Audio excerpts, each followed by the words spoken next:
Today, folks, we're going to look at Bio Warrior Dan from Atlas and Jailco in September of 1987.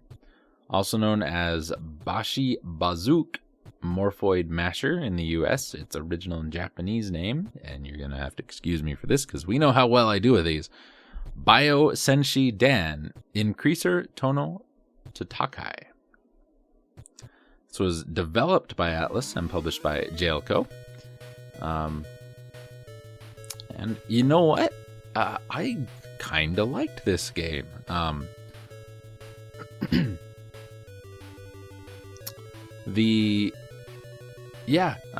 reading the article right now, and exactly what it says here is what I was thinking.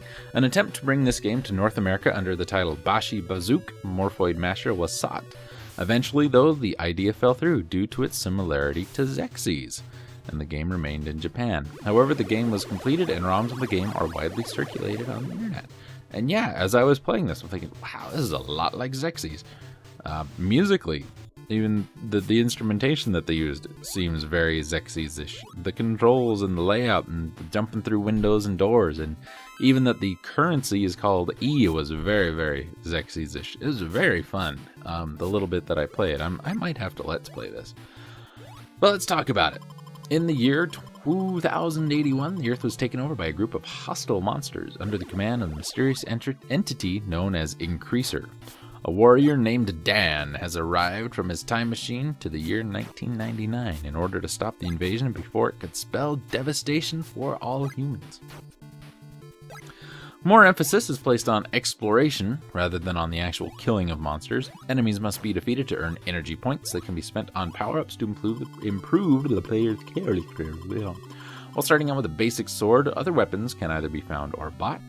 A different variety of doors lead to a multitude of places, and there is no linear order on how a stage progresses. There are 5 different areas with deadly traps and treacherous surprises lurking around almost every room.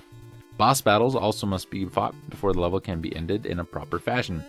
As the game progresses, bosses, in addition to the normal enemies, become more difficult to defeat. The size of the end of area boss also becomes bigger as the player reaches the end of the game.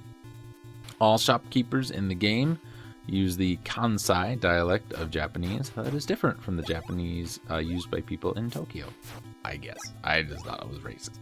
People must also face a strict time limit that governs how powerful the ultimate enemy is when the player must confront it.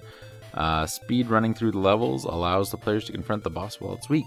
Taking the time to gather more powerful items will force the player to confront a more powerful opponent at the end of each level.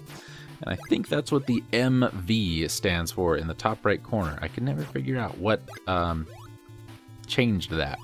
I would just notice it would change sometimes. The jump physics are a little weird. The knockback from the enemies is, oh my god, bad. But you know, overall, it's really not that bad.